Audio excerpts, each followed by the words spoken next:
Good morning students. हम लोग geography का चैप्टर पढ़ रहे थे, उसी में आगे देखेंगे।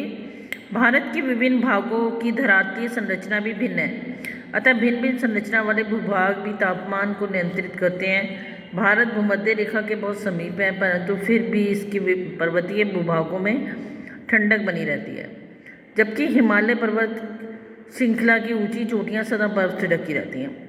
तापमान के घटने बढ़ने का असर केवल उत्तर के मैदान में ही दिखाई देता है, जहाँ गर्मी और ठंड के तापमान में उल्लेखनीय अंतर रहता है।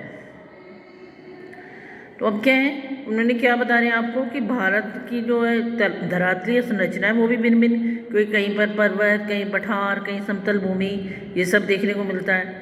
और अब ये मैंने आपको दिखाया था कि भारत की मतलब भूमध्य रेखा के बिल्कुल समीप पड़ जाता है। भूमध्य रेखा जो पृथ्वी को दो भागों में बांटती है, उसके बिल्कुल पास है, और भूमध्य रेखा पर सूर्य की किरणें सीधी पड़ती हैं।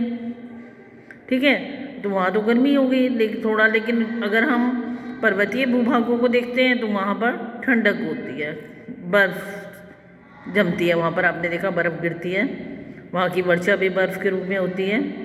जबकि हिमालय पर्वत श्रृंखला की ऊंची चोटियाँ, वही बर्फ़ से ढकी वाली बात आ गई। तापमान के घटने बढ़ने का असर केवल उत्तर के मैदान में ही दिखाई देता है। तापमान बढ़ रहा है, घट रहा है, ये सिर्फ हमें कहाँ होता है? उत्तरी मैदान, जहाँ गर्मी और ठंड के तापमान में मतलब काफ़ी अंतर देखने को मिल जाएगा। गर्मी में तापमान कुछ और होगा और सर्दी में कुछ और। अब देखेंगे मानसून प्रभाव।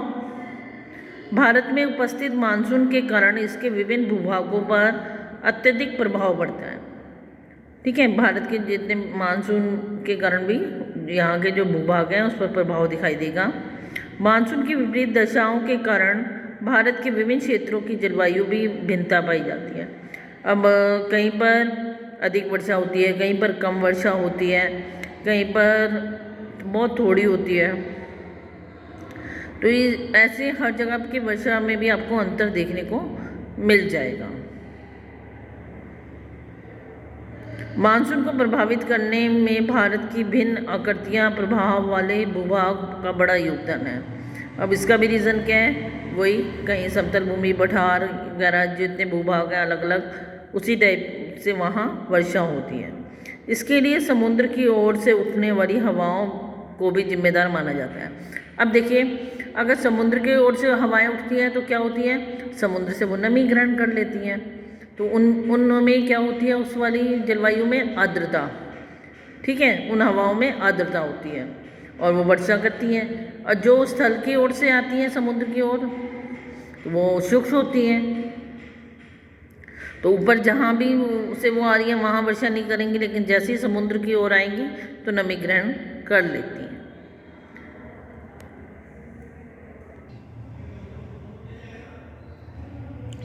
भारत की विभिन्न भूगोलिक संरचना वाले क्षेत्रों में मानसून का प्रभाव घट या बढ़ जाता है। इसीलिए ग्रीष्म ऋतु में भारत के दक्षिण पश्चिम के मैदानी भागों में व्यापक वर्षा होती है। उन्होंने कहा कि भारत की जो भौगोलिक संरचना वाले क्षेत्र हैं उसमें मानसून का प्रभाव कभी घटता भी है और कभी बढ़ता भी है। और ग्रीष्म ऋतु में क्या होता है? जो दक्षिण पश्चिम के मैदानी भाग हैं उनमें बहुत ज़्यादा वर्षा होती है, जबकि दक्षिण भारत में शीत ऋतु में, अगर दक्षिण भारत के अंदर देखेंगे हम तो वहाँ शीत ऋतु में अधिक वर्षा होती है। ग्रीष्म ऋतु में भारत के उत्तर के मैदान गर्म और आर्द्र रहते हैं, और उत्तर के मैदान जो होंगे वो उसमें गर्म रहेंगे और आर्द्र रहेंगे, परंतु संपूर्ण भारत की दशा एक जैसी नहीं होती। उन्होंने ये आपको ये दिखाना चाहा कि कहीं पर कुछ गर्मी, कहीं पर बारिश ज़्यादा, कहीं गर्मियों में ज़्यादा, कहीं सर्दियों में ज़्यादा, तो हर जगह हमें एक समान वर्षा देखने को नहीं मिलती है। भारत के दक्षिण एवं दक्षिण पूर्व के क्षेत्रों की जलवायु सामान्य रहती है।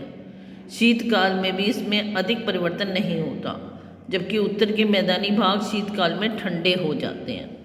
अब उन्होंने क्या कहा? भारत के जो पश्चिमी, दक्षिणी एवं दक्षिण पूर्व क्षेत्र हैं वहाँ की जलवायु एकदम सामान्य नजर आएगी, और शीतकाल में भी यहाँ अधिक परिवर्तन नहीं होता है।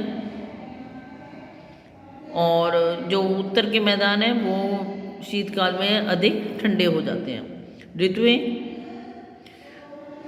वर्ष भर में जलवायु की विभिन्न दशाओं को ऋतु कहते हैं। जो दिशाएं बदलती रहती हैं उसे हम क्या बोलते हैं? ऋतु। ऋतु को पृथ्वी की गति एवं विभिन्न क्रमों से गुजरने के कारण वार्षिक आधार पर भिन्न भिन्न ऋतु चक्रों में बांटा गया है। अब उन्होंने कहा कि इसको अलग अलग विभिन्न चक्रों में बांट दिया गया है कि किस तरीके से गति करती है पृथ्वी हमारी और किस समय कौन सी ऋतु होगी। इस तरीके से इसे 4 उसमें बांटा गया है। ठीक है, 4 ऋतुएं हमारे यहाँ होती हैं। भारत में मुख्य रूप से 4 ऋतुएं होती हैं। अंग्रेजी कैलेंडर के हिसाब से हम जनवरी से गणना की जाती है, जबकि अगर हम हिंदी तिथि के हिसाब से देखें तो हमारे यहाँ ये जो है चैत्र मास यानी मार्च से आरंभ होता है। जो एक नया महीना है वो मार्च से चैत्र मास से हम मानेंगे। भारत में 4 निम्नलिखित ऋतुएं हैं: शरद ऋतु, ग्रीष्म ऋतु, वर्षा ऋतु, अपसारी मानसून। 4 तरीके से बांटते हैं हम इसको। तो आज के लिए बेटा इतना ही। नेक्स्ट क्लास में हम इससे आगे का पढ़ेंगे, हर ऋतुओं के बारे में। इसे अच्छी तरह रीड कर लेंगे। थैंक्स।